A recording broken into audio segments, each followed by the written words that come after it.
Good evening, everyone.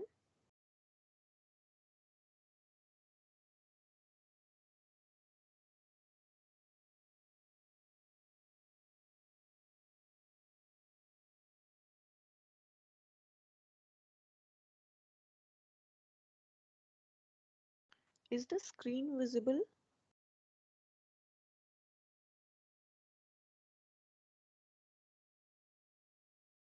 Harsha, am I audible?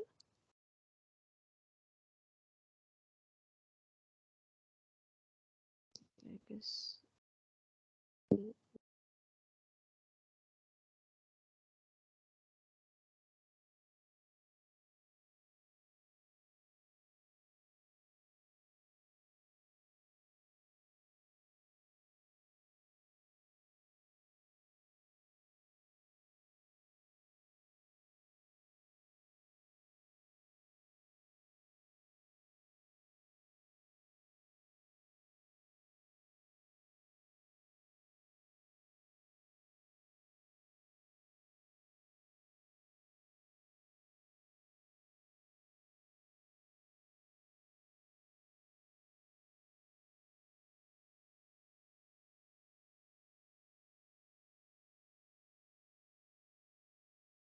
Okay, so am I audible now?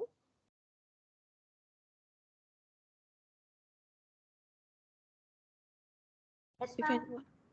Yes, Okay, ma'am. okay. Okay, so I guess we'll wait just 3-4 minutes more and then we'll start our tutorial session for week 7. Meanwhile, you guys can ask any doubts if you're having regarding your coursework.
Okay, students, so shall we start the class?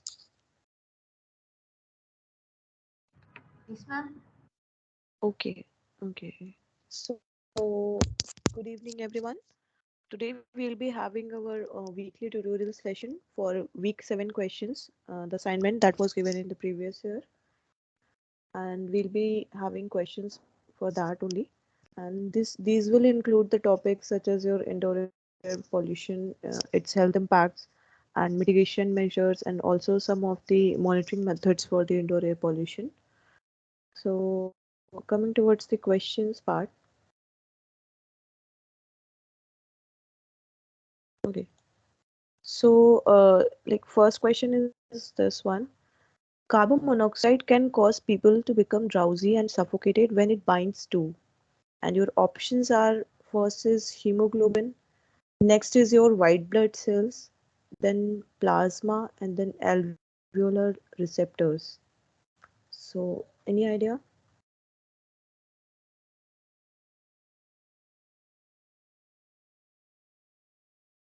Anyone? Hemoglobin, ma'am. Hemoglobin, right. So let us see this mechanism, how this happens. Why do people feel drowsy and suffocated? So basically, first of all, let's see the health impacts that are associated with your carbon monoxide. So basically, the acute effects are included are due to the formation of this carboxyhemoglobin. This is nothing but uh, due to the binding of your carbon monoxide with the hemoglobin in the blood. This forms a compound that is termed as carboxyhemoglobin, and this inhibits the oxygen intake of the blood or the carrying capacity of the blood. So this is the factor that is responsible for the acute effects of carbon monoxide. If that is present in lower concentration, so if the people feel fatigue and they get tired easily, and also if some people are having heart diseases, then might be possible that they feel a pain in their chest. After that, if we have carbon monoxide in moderate concentrations, then people start feeling suffocation. They also feel impairment in vision, and also in some cases reduced brain functions may also be resulted. Now, this is the reason why carbon monoxide is harmful, because it binds the hemoglobin in the blood, and this further reduces the carrying capacity of the blood to carry the oxygen. Now, what happens is, if the blood isn't able to supply sufficient amount of oxygen to the organs of the body, then it further hinders their functioning. And the most common effects of this exposure are fatigue, headache, confusion, and dizziness due to inadequate oxygen delivery to the brain.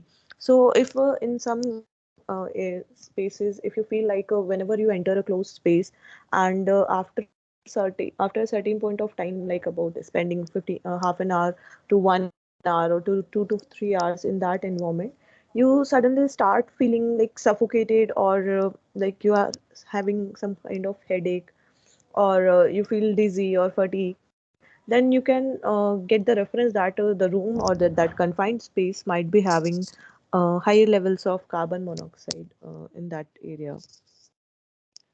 And this generally happens due to the lack of adequate ventilation.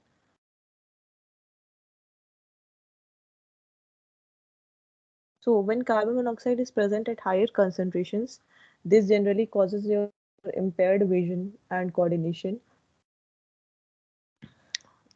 and it can also cause flu-like symptoms that clear up after leaving home. The here home refers to that close environment where we have higher concentrations of carbon monoxide, and it can be very fatal if we have carbon dioxide in higher concentrations. Now, how can we reduce this exposure to carbon monoxide? So first one is that if we have some fuel burning appliances in our homes, then we should check that they are in good condition, and like proper combustion is going there. And then if we have heating systems or chimneys, we should be checking them regularly. And also we should not burn charcoal in the indoor environments, because that also leads to emission of carbon monoxide. And also never leave a car running in a closed garage, because the tailpipe emissions from the car may also lead to the emission of carbon monoxide, and thus it will uh, lead to the contamination of the air. Now we can also to like reduce the exposure of carbon monoxide, we can always install or use an exhaust fan venting to outdoors or open gas. So this is the general practice that we do in our kitchens. We use chimneys, and in the bathroom areas we use exhaust fans. So what they generally do is they are used to vent the indoor air, and they vent the air that is present indoor toward in the outdoor environment, and thus it will lead to proper ventilation, and then the levels of carbon monoxide can be decreased. Now, coming towards the next question. Which of the following indoor pollutants can contribute to the development of acute or chronic bronchitis? So, basically, what bronchitis is, first we need to know that. Anyone, if anyone is having any idea what's bronchitis? Lung infection. Yeah, basically there's some sort of inflammation in the lining of your bronchial tubes, and that basically that is due to your respiratory infections. And what is in among all these, which is the pollutant that is responsible for such condition? Any idea? Your carbon monoxide, particulate matter, NO2, or radon? And particulate matter. I guess this should be NO2. Let's see.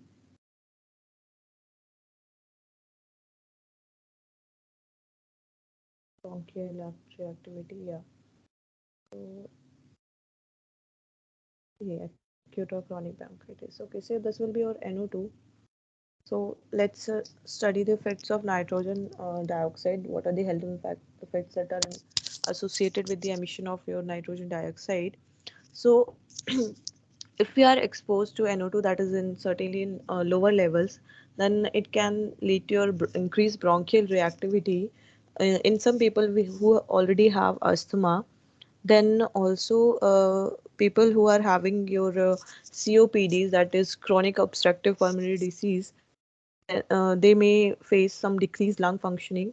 And then we have your increased risk of respiratory infections, especially in young children.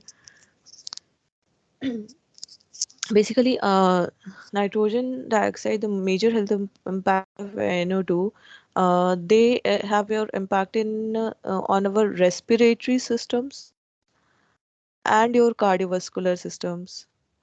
The these are the two major target points for your NO2s.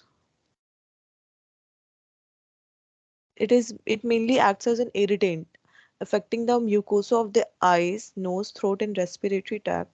And for your extremely high exposure in a building fire to NO2 may result in pulmonary edema and diffuse lung injury.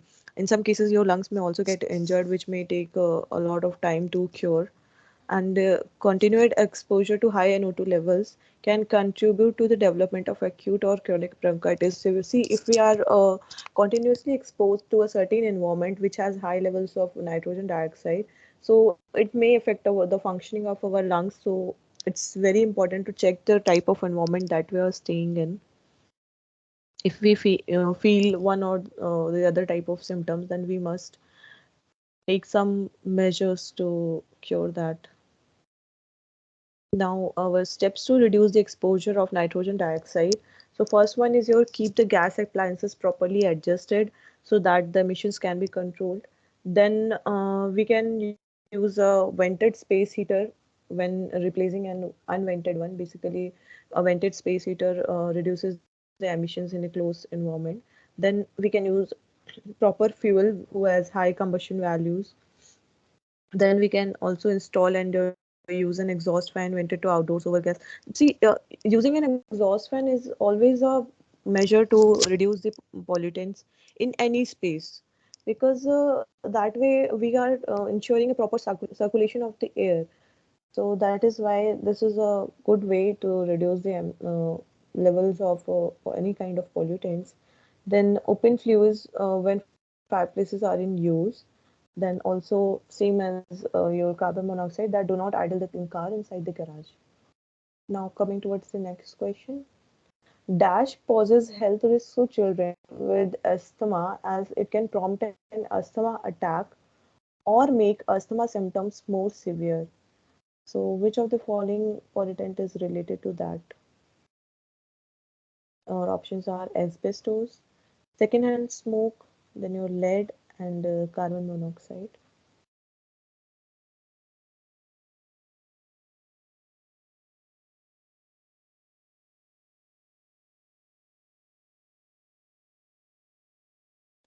Second-hand smoke. Yes, correct, Harsha. So let's quickly have a look at the health effects of the secondhand smoke. So can anyone tell me why do we call this smoke as secondhand smoke? Why not just simply say smoke or anything else? Why this is termed as secondhand smoke? Any idea? When the person is smoking, someone is near them, that the person is smelling that smoke from that person, smoker, then it is called second-hand smoking. True, correct. So that is why we are saying that smoke as secondhand smoke because we are not having that. We are not an active smoker of that. We are a passive. We are having passive smoking. So this is your secondhand smoke. So the health effects of that secondhand smoke include first are your cardiovascular diseases that include your heart disease and strokes, then your lung cancer, then sudden infant death syndrome, which are more frequent, and severe asthma attacks also, and also some of the other health serious health problems. Then it also poses particular health risks to children with asthma, as it can prompt an asthma attack or make asthma symptoms more severe. So that is why it is always suggested that if you are smoking in a certain area and you see some children's around, then you should avoid that thing. Either see, first of all, smoking is not good on its own, but still, if you can't help it, and if you want to smoke, then it's always suggested that you should move to an open area or a properly vented space so that your activity doesn't affect the health of the other occupants in that environment. Now, how can we reduce the exposure to secondhand smoke? First one is the eliminating secondhand smoke in the indoor environment.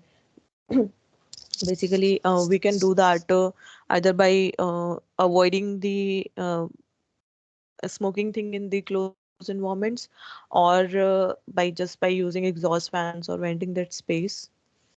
Next is your second exposure can be reduced to mandated or voluntary smoke-free policy implementation. This is what I was talking about, that we don't allow smoking at certain places. For multifamily housing, smoke-free policy implementation could be mandatory or voluntary depending on the type of property and location. So if we are staying in a in a housing area where multiple families are residing, then we can have this smoke-free policy because one person in a certain family, if that is smoking in certain area, it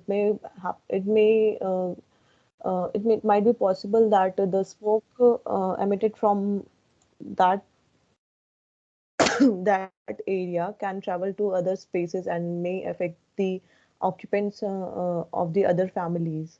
So that is why smoke-free policy implementation is a must.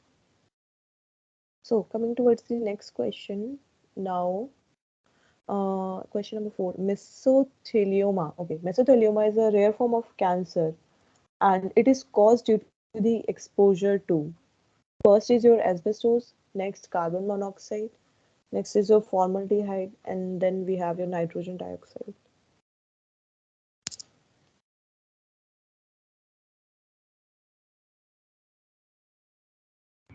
Asbestos. Yeah, true.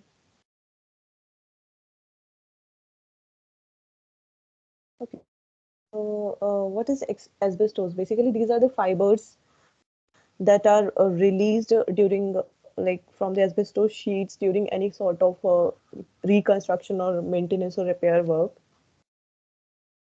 Now, the health effects of asbestos, these include basically exposure to asbestos increases the risk of developing lung disease. Basically, what happens is these fibers tend to enter from your nose and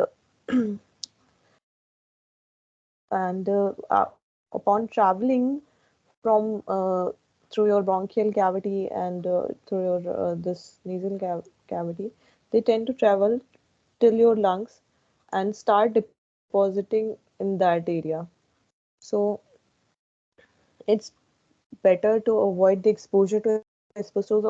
Also, in some areas, it has been banned because due to its severe health impacts. So basically, the asbestos related conditions can be difficult to identify because we are not aware of the exposure to this thing, this asbestos, and the effects are also the effects tend to show their symptoms after a very long period of time. So it's not like you just enter a certain environment and you start feeling those symptoms, as in the case of your NOx and carbon monoxides and other gases. So that is why it is very difficult to identify the asbestos related conditions. So and this exposure or the health effects of the asbestos can only be identified by by taking a thorough medical history. If you monitor a medical history of some person, then we can associate that medical condition with the exposure to the asbestos. Now, three of the major health effects associated with the asbestos exposure are: first is your lung cancer, next is your mesothelioma, that is a rare form of cancer which is found in the thin lining of the lung, chest, and the abdomen and the heart. So, and then we have asbestosis, that is a serious or progressive long-term non-cancer disease of the lungs. So, this majorly causes very severe symptoms, and that is why we need to have a check on this exposure to asbestos. So how do we reduce the exposure to asbestos? First is one, avoid disturbing materials that might contain asbestos, including pipe and furnace insulation, siding, flooring, etc. So just a second.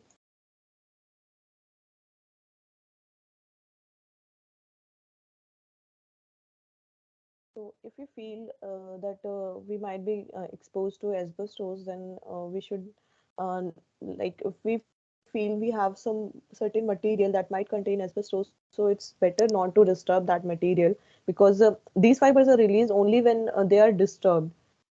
So, and also then we should hire the contractors who know and how to deal with this material, and also follow the laws for safe asbestos removal and disposal to avoid contaminating the rest of the home or the environment, because it's very difficult once these fibers tend to suspend in the air, then it's very difficult to remove them. Next, people who live in areas with natural asbestos deposits or near areas contaminated by old asbestos containing product, they should keep these levels low in the home by using wet cleaning methods, and also HEPA vacuums. Then also using doormats and removing shoes before entering, because that will that will ensure that you're not containing any fibers through your feet inside those environments. So that is there for the asbestos contamination, and then how to remove that. Now, towards the next question. Which of the following indoor air quality modeling techniques is widely applied when a moving source occurs within a confined space? First is your box model. Next, we have analytical tools. Then we have advection model, or next, it's all of the above. Which kind of models generally used? Box model, ma'am. Box model, let's see. Let's see. First of all, let's see some of the modeling techniques that we use. So basically, for your indoor air quality monitoring, and after that accessing the to find out the level of pollutants within any kind of closed microenvironment, we have some kind of modeling techniques. So we also have some analytical tools. Then we have your advection model. then your model. So basically, what we do is we tend to monitor our indoor spaces for a certain period of time, and then after some time, what we can do is with the use of these modeling techniques, we can find out the level of contaminants after a certain of period of time. Basically, we can predetermine the contaminants level so that warning can be issued within a due course of time. So first, in your simple modeling techniques, first we have analytical tools. So basically, there are generally two concepts that are used when developing the simple models for your indoor air quality calculation. First is your well mixed model, and next we have a partially mixed ventilation model. So in a well mixed model, what we do is we just assume that the concentration is spatially uniform within the enclosure. It is generally there's not much variation of the air quality within that enclosure, and the concentration is approximately uniform. In a partially mixed model, the concentration is non-uniform, and this generally happens due to the poor mixing of the air. And like if we want to convert a partially mixed environment to a well-mixed environment, we can always have some recirculators used. We can use some of the recirculation units. What they tend to do is they tend to circulate the air in areas which have stagnant pockets, and then make the environment a well mixed situation. So in some situations it is convenient and relatively safe to assume well mixed conditions, and by using this type of assumption, we are making our modeling or our numerical by using this kind of assumption, basically we just make our analysis a bit simpler. Now how do we do this analytical, or how do we use these analytical tools? We just assume an enclosed space in which the concentration we have assumed to be spatially uniform. Now, what this uniform means, this uniform concentration means is that if we are having our box like this, uh, this,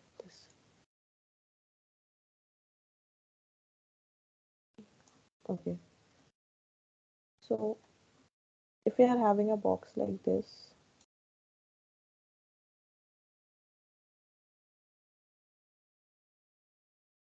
mm, this- okay, and this box refers to a closed environment. Just assume this box to be a room. Here, this is some kind of inlet, and this is your outlet point. These are the inlet and outlet points for that room, and this is place where some source of contaminant is present. This source is releasing this source S is releasing some contaminant in this air at a specified rate. So what this well mixed condition says that if we tend to find out the concentration of any contaminant released by this source S, if we tend to find this uh, pollutant at this point or at this point, like for example at this point, if we are if we are finding out the concentration, then if we are finding out the concentration at this point, then at this point, then here or here, every place, every single point will give us the same value of the concentration, that is C. Here it will be C, here it will also be C, this will be C as well,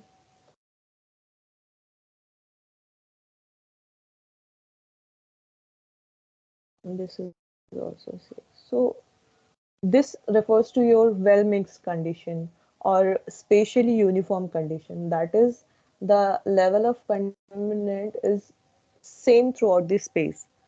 Now, the mass concentration at T equals to 0, which is your initial condition, that the initially the mass concentration of this contaminant is 0, is C naught, sorry, that is T naught.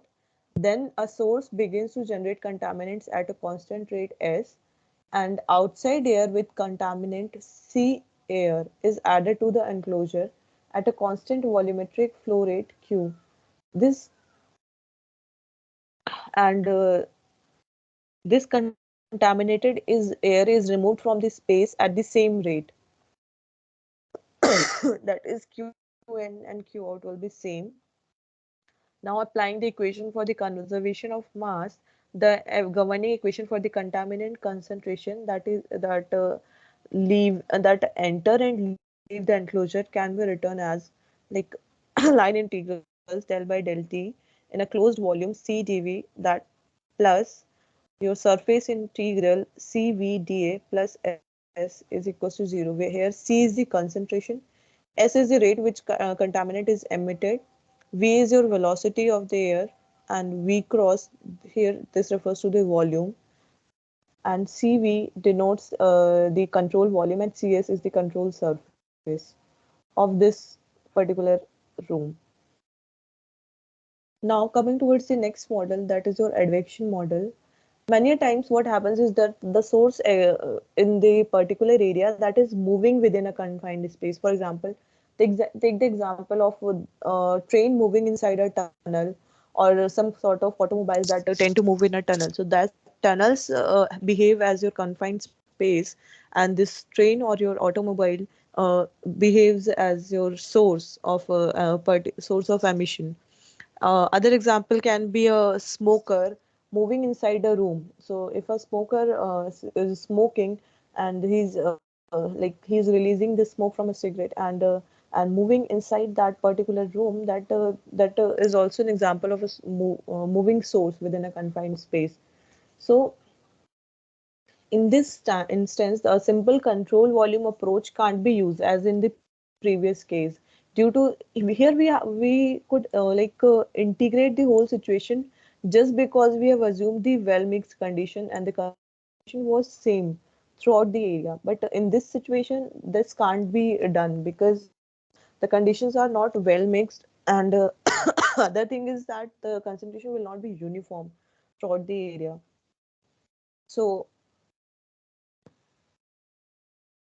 what we can do is we can use advection models in such situations. So this is your diagram for the air and contaminant transport for the air traveling inside a tunnel. So here what we have done is we have taken an elemental volume that is whose area is cross-sectional area is A, and dx is the length of the strip that we have taken. So and for example, if in the case of a tunnel, let us assume the diameter of the tunnel as d. So the cross-sectional area will be pi d square 4. That is your cross-sectional area of this tunnel. And when we multiply this cross-sectional area with this length of this strip, we tend to get the volume of this particular strip. So basically, what we'll do is we just find out the concentration within this volume, and then we'll integrate from this whole thing. We will take for this volume, then we will integrate the this strip from 0 to L. That will give us the concentration in the whole strip. So this is your conservation of mass for contaminant transport. This is the equation that is there, and here Cx is your concentration, and these are the terms that are used in the equation. After integrating the simple mass conservation equation, then we can find the solution. Now coming towards the POX model, when the concentration within the enclosure is non-uniformly distributed, and it is inaccurate to assume the enclosure can be treated as a well-mixed region. So, what is the alternative approach to the analytical tools? The other approach can be your a box model, which is also sometimes referred to as the multi-cell well-mixed model. Here, what we can do is see if we have certain environment like this, and like the see the concentration is not uniform. Here it's somewhat C1, here it can be C2, here it can be C3. So what we can do is we can just split up this whole area into smaller regions. These are the smaller boxes. Let's split it from here, maybe from here as well. So what we'll do is what we did is we just like splitted the whole area into smaller sections, and we assume that these small sections will have the like well mixed condition. Like for this whole region will have the value of contaminant as C1. This whole area will have the values as C2, and this one will have as C3. So that is why this is termed as multi-cell well-mixed model, and this is the most commonly used model for the indoor areas, indoor environments, because generally the concentration within this enclosure is non-homogeneous. Now we have basically four types of mixing that can occur within an enclosure. First is your like these are the mixing conditions that are happening in closed environments. First is by displacement, then we have cavity, then we have mixing, then we have piston. So in displacement, what happens is there's this inlet and this is your outlet. So the incoming air comes from the inlet and it displaces the existing air within the enclosure. So this is your displacement condition. Cavity is the air flows into and out of the enclosure much like a flow over a cavity. Basically, this just creates some sort of recirculation in that area. There's no, here complete displacement was happening. Here some sort of recirculation is happening. Then in mixing, what happens is the inlet and outlet are on the same side. So the flow enters at the top and exits from the bottom, and this further creates a well mixed region within the enclosure. So this is the condition of mixing. Then we have your piston where the air is pumped from the top, and it exists from the bottom, from the both the sides of the bottom. And this is like a piston and cylinder effect in an automobile. So the same pattern is there. So this is the equation for your box model. So I guess I will not answer the question. So which model will be used for moving source? This one, your advection model. This is used for your moving sources within a confined space. Now, moving towards the next question. Which of the following is not a way to prevent radon gas in homes? So, we have our options as first is ceiling cracks. Next, we have your ventilation, then using air fresheners, then plastic lining in crawl space. So, which of the following measures is not a way to prevent the radon gas in homes? Anyone? Air freshness. True. Okay, so just we'll quickly look into the health effects of radon and then how to mitigate the radon in our homes. So when you breathe in radon, what happens is it gets into the lining of your lungs, and then it starts giving off radiation because radon is a radioactive substance. So over a long period of time, what happens is it can tend to damage your cells of the lungs, and then this may further lead to lung cancer or other symptoms like that.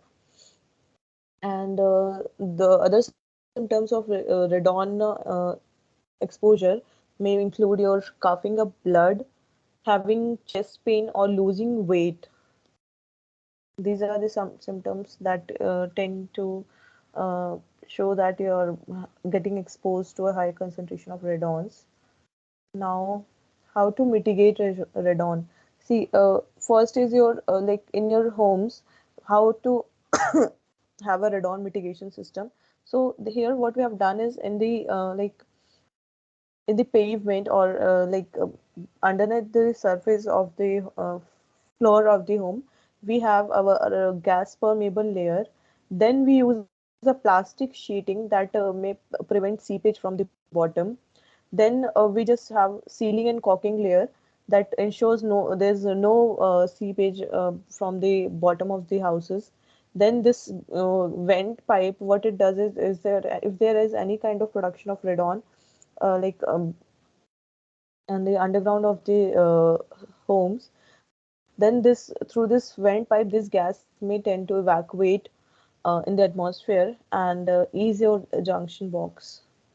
So, first of all, it is recommended that homes should be tested for radon on the lowest level because radon doesn't go moves much at a much higher levels. It is generally present in the lower levels because it tends to seep in from the ground. So, generally in the basement areas or in the lower levels of the building, there's a high chances of finding the radon.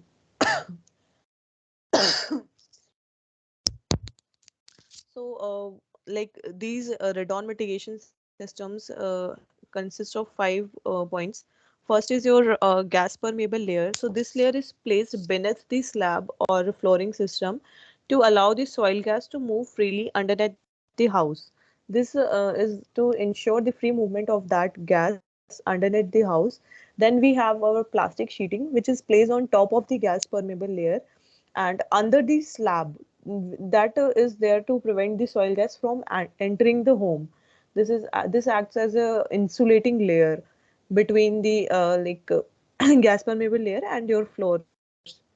Then we have sealing and caulking that all the openings in the concrete foundation floor are sealed to reduce the entry of soil gas into the home. Like all the entry points that may have any kind of seepage of that gas, we tend to seal them. Next, we have our radon mitigation system. So first is your vent pipe. So a 3 or 4 inch gas tight or polyvinyl chloride PVC pipe runs from the gas permeable layer, that is your first layer, through the house to the roof to safely vent the radon and other soil gases above the house.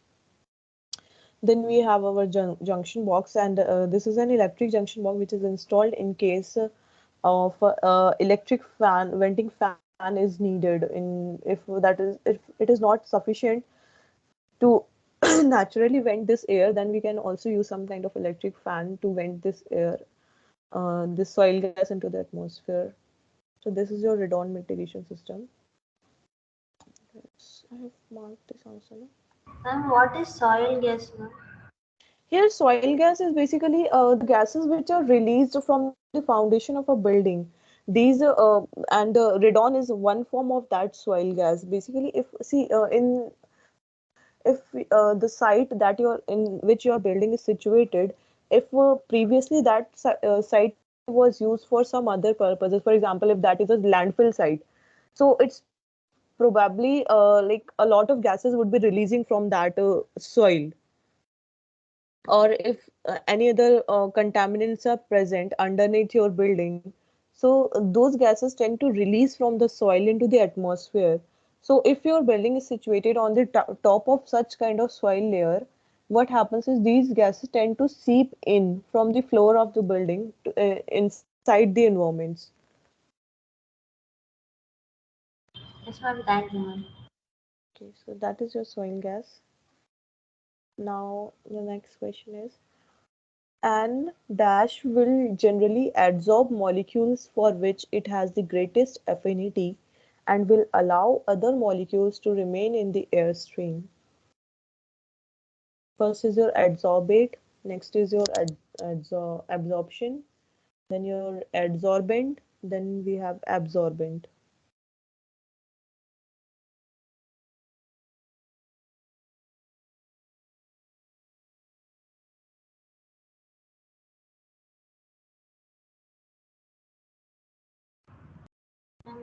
Absorbent. Adsorbent. Yes, it will be adsorbent. Let's see. So, let's quickly get into some air cleaning technologies that are used for the removal of gases. So, generally, we have a large number of air cleaning technologies basically that are designed to either to remove the gases, harmful gases from the environment, or to convert them into some sort of harmless byproducts. And this is done by using a combination of physical and chemical process. First is our gas phase air cleaning technologies that include your sorbent media, some sort of either adsorption or absorption process. Then we have photocatalytic oxidation. Then we have plasma and intentional ozone generators, and these are sold as air cleaners in the market. So but all these technologies are generally targeting the removal of gases. None of these are designed to remove the amount of particulates in the environment. So basically, sorption. What is a sorption? This adsorption or absorption is derived from this term sorption. So let us first know what is this sorption. So in this process, a substance which is termed as sorbate is sorbed, basically adsorbed or absorbed into another substance. So solvent media air filters use a material with a very high specific surface area. So this high specific surface area allows this material to capture these gaseous pollutants onto its surface, either onto its surface or inside its surface. So basically, the two main sorption process are termed as absorption and adsorption. The difference between absorption and adsorption is in the process of absorption, what will happen is the particles or the pollutants tend to move inside that media, inside that sorption media. And in the process of adsorption, the particles or the gases tend to like, stick onto the surface of the sorbent media. So this is the difference between absorption and adsorption.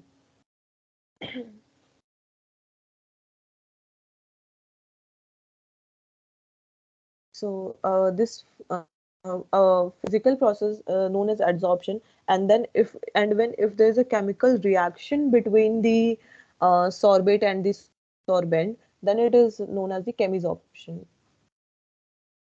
But let me just quickly answer this. This is very adsorbent. Now, what is your sorbent media? So, a sorbent's behavior, basically, this is the media that is used to capture the gases. So, the behavior of this filter media depends on many factors, and these can affect the removal of gaseous contaminant. The factors include first is your airflow rate and the velocity through the sorbent. Next is your concentration of contaminants. Next, we have presence of other gaseous contaminants if they may hinder the process of your adsorption or absorption. Then we have total available surface area of the sorbent, then physical and chemical characteristics of the pollutants and the sorbent, then pressure drop, then removal efficiency and removal capacity, and temperature and relative humidity of the gas stream. These are all the factors that on which the sorbent filter's behavior depends. Now, the process of adsorption. This adsorption results from the physical attraction of gas or vapor molecules to a surface, and all the adsorbents have limited capacities and thus require frequent maintenance. For example, this activated charcoal. This is the most commonly used adsorbent in the for the like removal of gases, and solid sorbents, for example, activated carbon, silica gel, or activated alumina, zeolites, your synthetic polymers, and porous clay minerals. These are very much useful because they have a very large specific surface area and stability, and also these are low cost adsorbents. Now, the activated carbon is the most commonly used adsorbent that is used in your HVAC systems and portable air cleaners to remove gaseous contaminants. However, activated carbon is not specially effective against the oxides of sulfur. This we need to remember that it's not especially effective against the oxides of sulfur, hydrogen sulfide, low molecular weight aldehydes, that is, for example, your formaldehyde, ammonia, and nitrogen oxide. So we know where we can use this activated carbon and where we can't use this. Adsorbent media can also be impregnated in thin layers onto your fibrous air filter to remove both gases and particles. Since these fibrous air filters are used to remove the particles, and these adsorbent medias are used to remove the gases, so we can use them in combination to remove both gases and the particles from the air. Next is your chemisorption process. So this generally occurs when gas or vapor molecules chemically react with the sorbent material or with the reactive agents impregnated onto the sorbents. These react with gases and form stable chemical compounds that are bound to the media as organic or inorganic salts, or are broken down and released into the air as carbon dioxide, water vapor, or some material more readily absorbed by other adsorbents.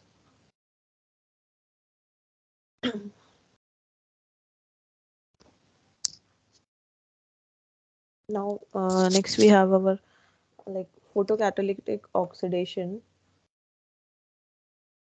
This is a process where we use your UV light to remove the uh, gases. So these catalytic oxidant air cleaners use a high surface area medium which is coated with a catalyst, titanium dioxide, to absorb the gaseous pollutants. And when the photocatalyst is irradiated with UV light, reaction takes place and hydroxyl radical forms on the media surface. And these radicals they tend to oxidize the gaseous pollutants adsorbed on the catalyst surface. Does then Ideally what happens is that these like due to this reaction, all the organic pollutants are ideally converted into carbon dioxide and water. So the usefulness of PCO air clearance depends on the amount of catalyst, and then the amount of contact time between the gaseous pollutants and the catalyst, and the amount of UV light that is delivered to the catalyst surface.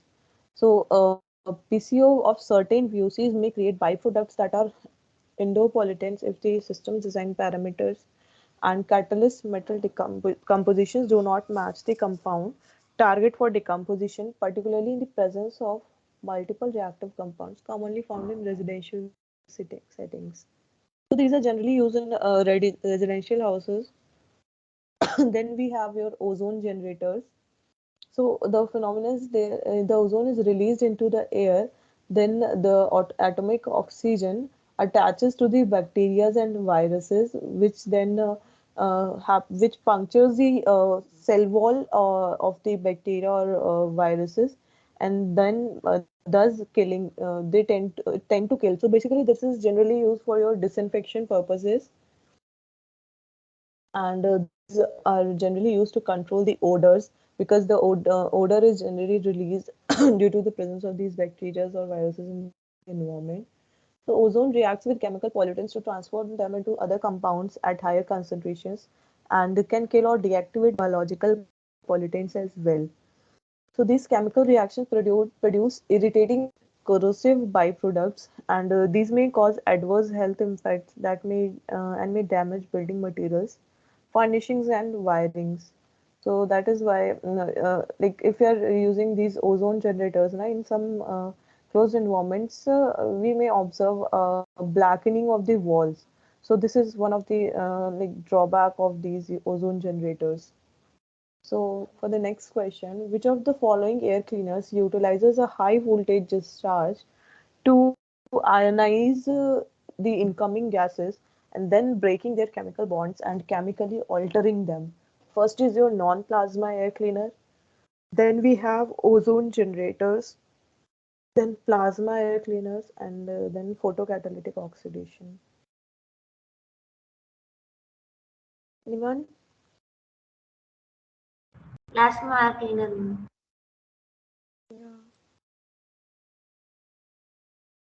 So basically, like these plasma air cleaners generally apply a high voltage discharge to ionize the incoming gases, and this involves the chemical alteration of these gases.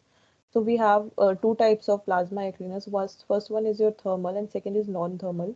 So these thermal plasma air cleaners, they generate a high temperature plasma flame using high voltage and high current. Then we have non-thermal plasma air cleaners, which accelerate electrons to generate reactive ions and radicals, which convert compounds into oxidation reactions by oxidation reactions. However, a number of harmful byproducts are also formed by using these plasma air cleaners. These harmful byproducts include your ozone, carbon monoxide, and formaldehyde. Moreover, this plasma is emitted directly to indoor air that contains ozone and other reactive oxygen species such as hydroxyl radicals, superoxides, and hydrogen peroxides. And these are sometimes combined with other air cleaning technologies such as your photocatalytic oxidation and adsorbent media. So, according to your controlled laboratory tests, these plasma air cleaners can have a very high removal efficiency for some gases as well as particles, and they can also kill or deactivate the airborne microorganisms.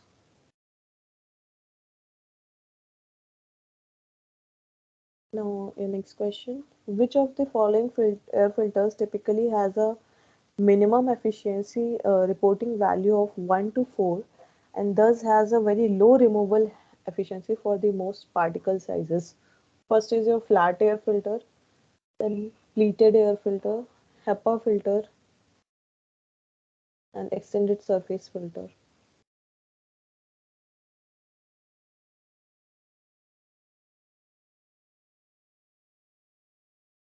Okay, so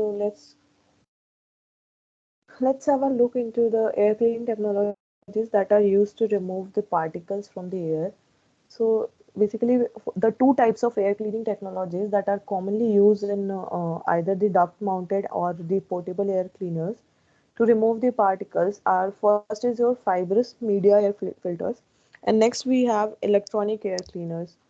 So the particle size and mass of the particle, this affects the performance of both types of air clean technologies, either the fiber media filter, or the electronic air cleaners, because the larger particles tend to settle out of their of the air and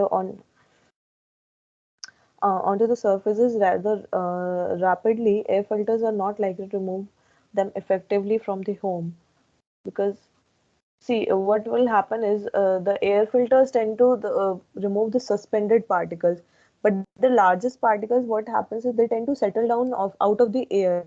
So, and they, after settling down, they just uh, settle onto the different surfaces. So, these air filters are not able to remove the particles that are in larger size.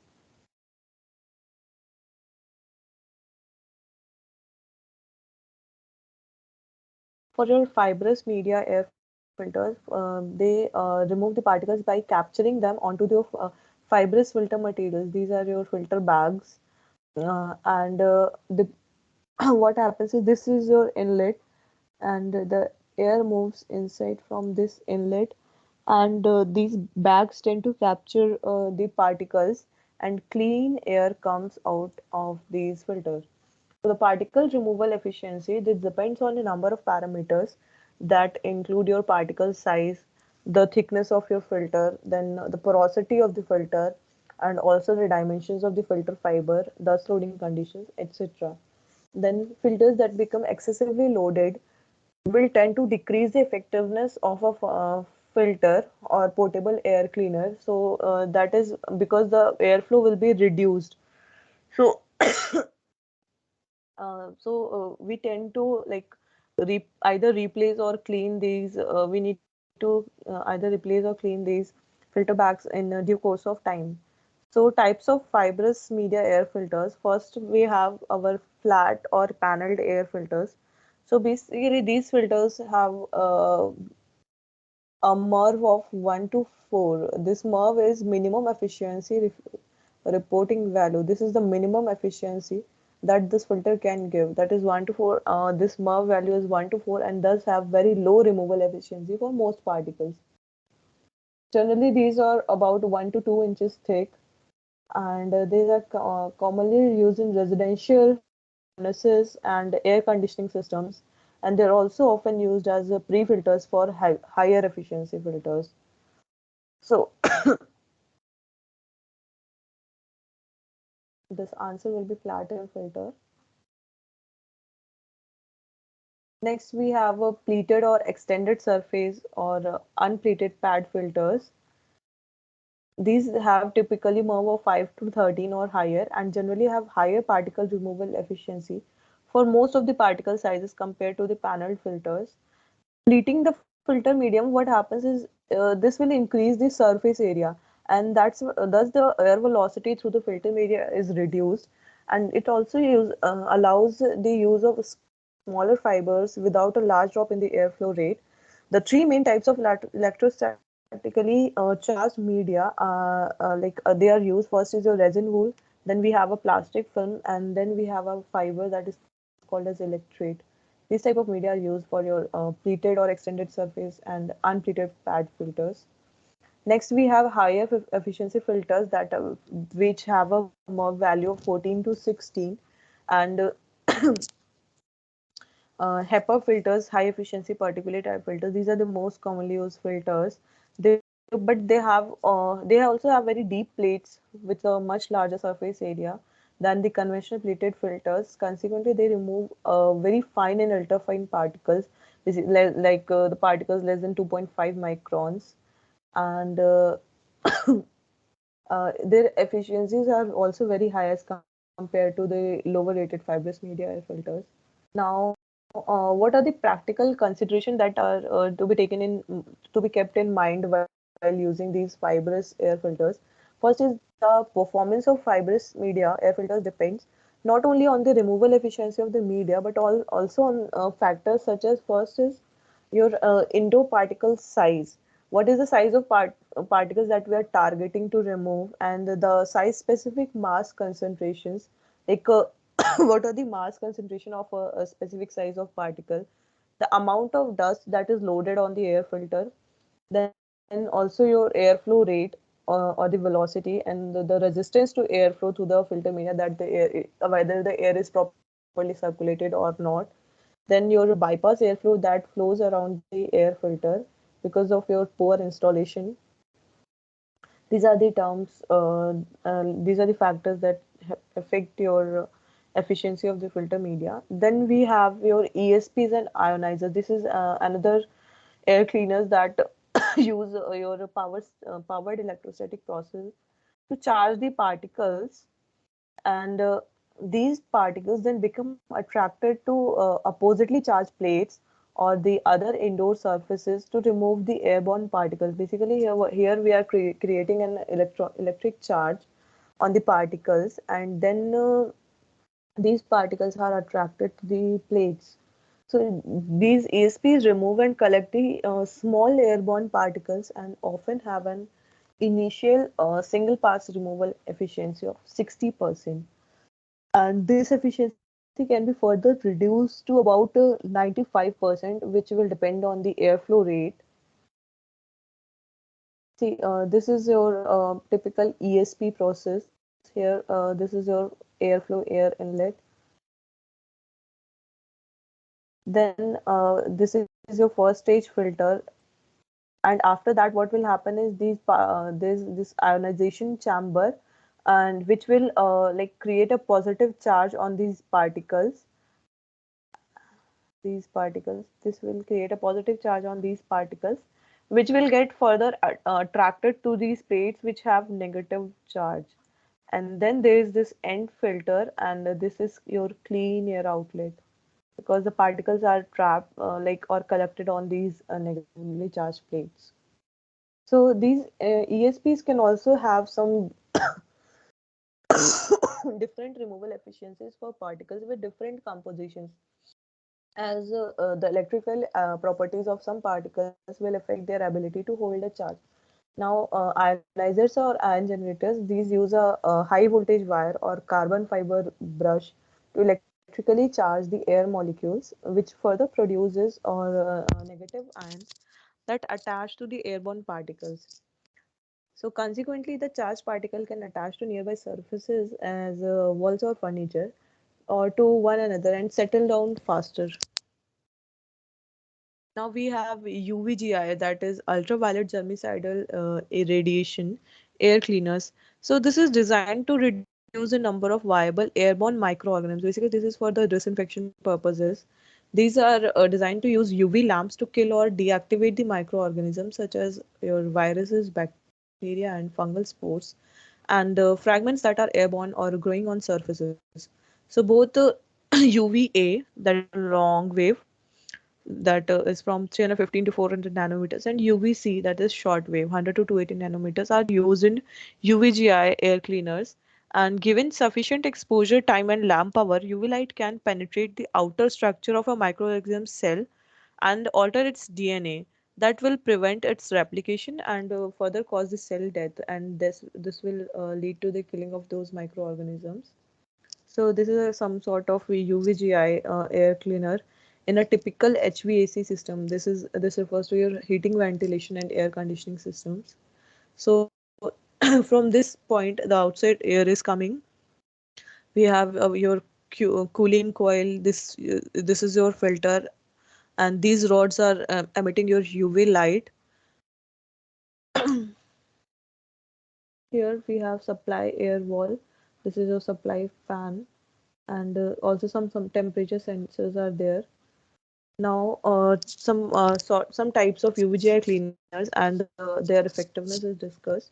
We have basically two types of UVGI applications in residential settings. First is your air cleaner designed for airstream disinfection. This is to reduce the viability of the microorganisms as they flow through the HVAC systems or the portable air cleaners. Next, we have your surface cleaners, which are designed for the surface disinfection, that are most commonly used to prevent the growth of microorganisms on your cooling coils inside an HVAC system. So, if properly designed, these UVGI cleaners in a typical airstream disinfection application, these have the potential to reduce the viability of vegetative bacteria and also the molds.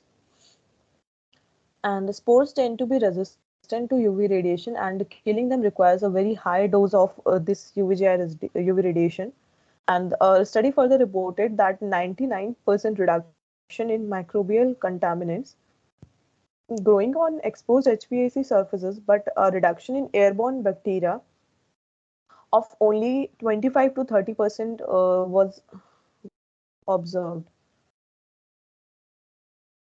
So this shows that these have a very high efficiency in microbial contamination to reduce the microbial contamination.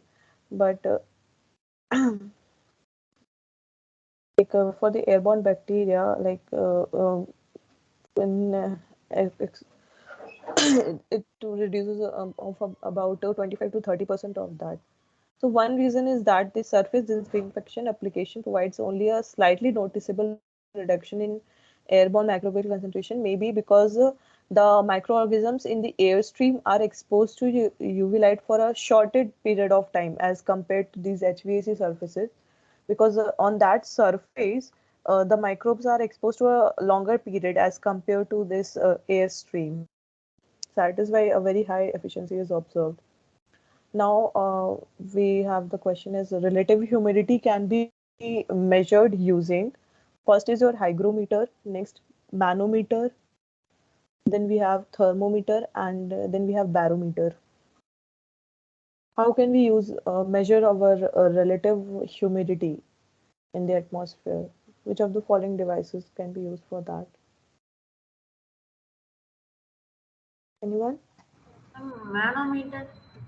No, manometer is basically used for the measurement of your pressure.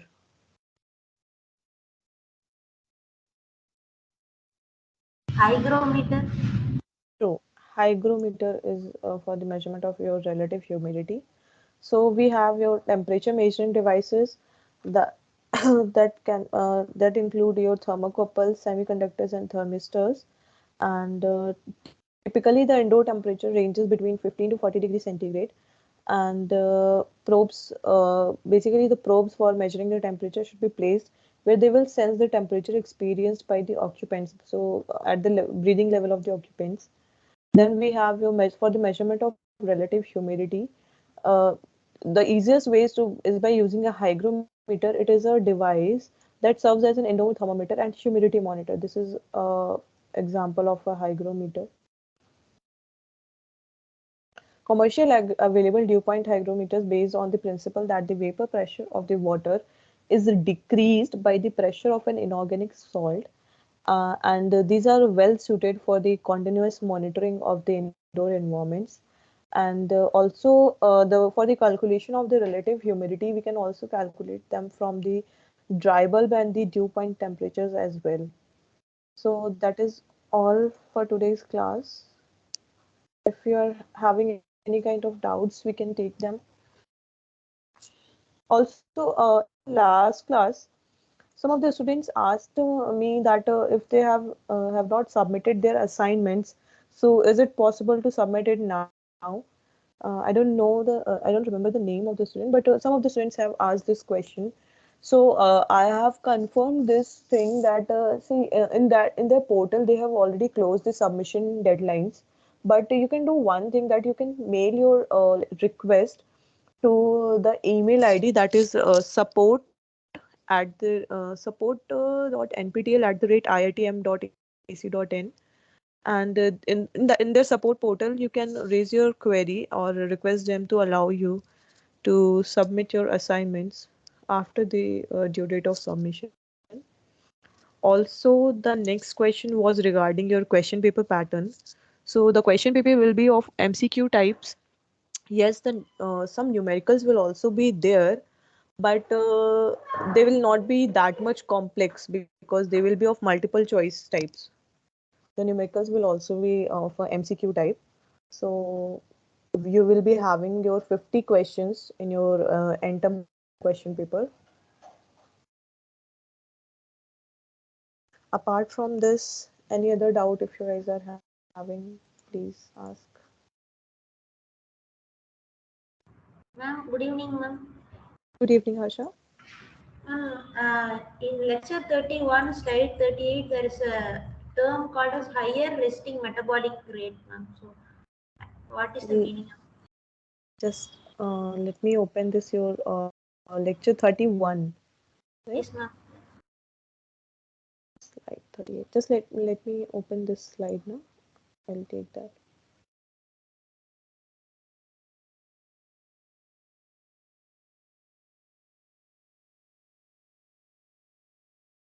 Okay. Um, Let me share this now. Okay. Now is this slide visible to everyone? Yes, ma'am. Okay. So you are asking about this higher resting metabolic rate. Yes, ma'am. So basically, see, the rate metabolism of young children's or the infants is very much higher as compared to the adults. So that is why their due to their higher metabolic rate and higher oxygen consumption, their exposure to any sort of pollutant, because their breathing rate in general is very high. so their exposure will also be greater. So this is the point that makes the children more vulnerable to that health to the effects of air pollution. It is given resting, so why they included that resting word? Okay.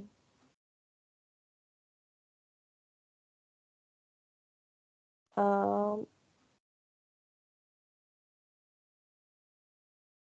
Basically, see, there are two types of your metabolic rates.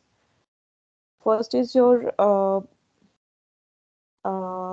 like in the resting process, and next is your uh, just a second, let me clarify this.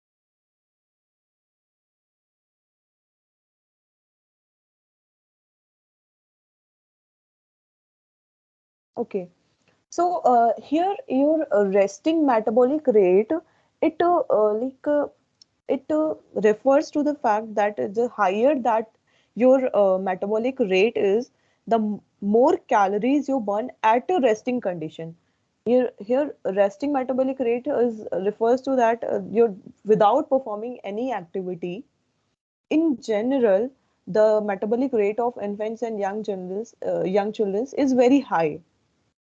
Getting my point? See, uh, in adults, we tend to burn calories during activities. For example, if we exercise or perform certain activities or go for a like outdoor walk or running or jogging, then our metabolism tend to increase. But the young children and the infants, they already have a very high metabolic rate. That is why they tend to burn more calories. And burning more calories, that means they will require more like energy, and for that the requirement of air also is also more. Thank you, ma'am. Ma'am, in lecture 32, slide 8, they are given about passive sampling, ma'am. Okay, yeah, passive sampling is same as your like refers to your second in smoke thing, no? uh, like when a other person is smoking uh, near you, nearby you. So you're not actively inhaling that smoke, but see, you're not smoking on your own, but still you are being exposed to that smoke. That is termed as passive smoke. What did you ask? Passive smoking or passive sampling? Ma'am, passive sampling, ma'am. Okay, sorry, I thought it's passive smoking, like just 32, right? Yes, ma'am, slide 8. Okay, let me just take that.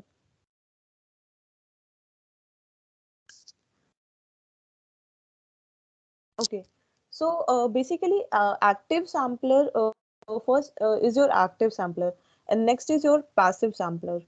So, active sampling requires the use of your pumping devices. Basically, in active sampling, we pass the air or air sample through that sampler, and in passive sampling, we don't pass that air through the sampler. Basically, it relies on the kinetic energy of the gases or the diffusion of the gases onto a solvent medium. So that is the difference between active and passive sampling.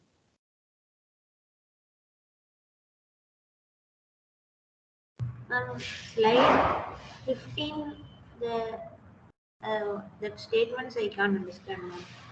Slide in the same like Ma'am, the same. lecture, Yes, ma'am.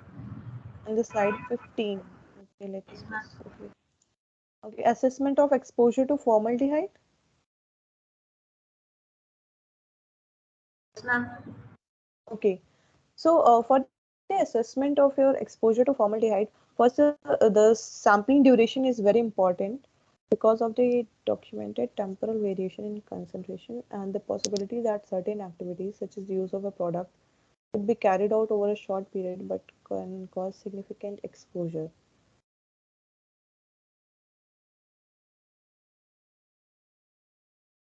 Okay, this is a bit complex, these statements, right? So basically, here they are describing the like pros and cons of the short term or the long term samplings. So the sampling duration is very important. is very much important because the concentration of the formaldehyde will vary with time in a certain environment. It will vary with time, and by doing performing a certain activities by, or for example, by using a certain by product which may emit formaldehyde, like if we are using some sort of cleaning supplies in a particular environment, like just by using that thing for a period of, for example, 5 minutes, but the impact or the emission of that formaldehyde can be there for a prolonged period of time. So this basically the first statement that is referring to the importance of the sampling duration for any sort of exposure, right? And in the next statement, they're trying to explain that the cons of having short-term measurements, because see, just to see the impact of a certain activity, you can use a short-term measurement for that. But if you want to to find out the exposure of a certain to find the exposure of a certain pollutant on an occupant, you need to have long-term measurements, because to study the chronic health effects of a certain pollutant, you need to know the exposure profile of a occupant. So basically, these are the two statements, which are first one is in which first one is telling you the importance of your sampling duration, and next one is telling the cons of having short-term measurements. Thank you very much, ma'am. Okay. Anyone else?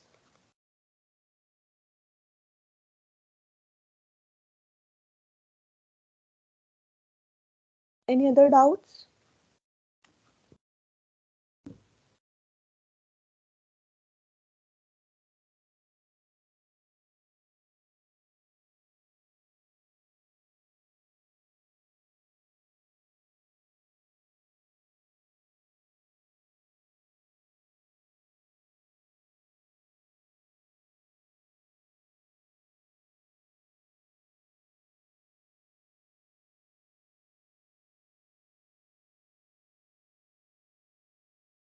Thank you, ma'am.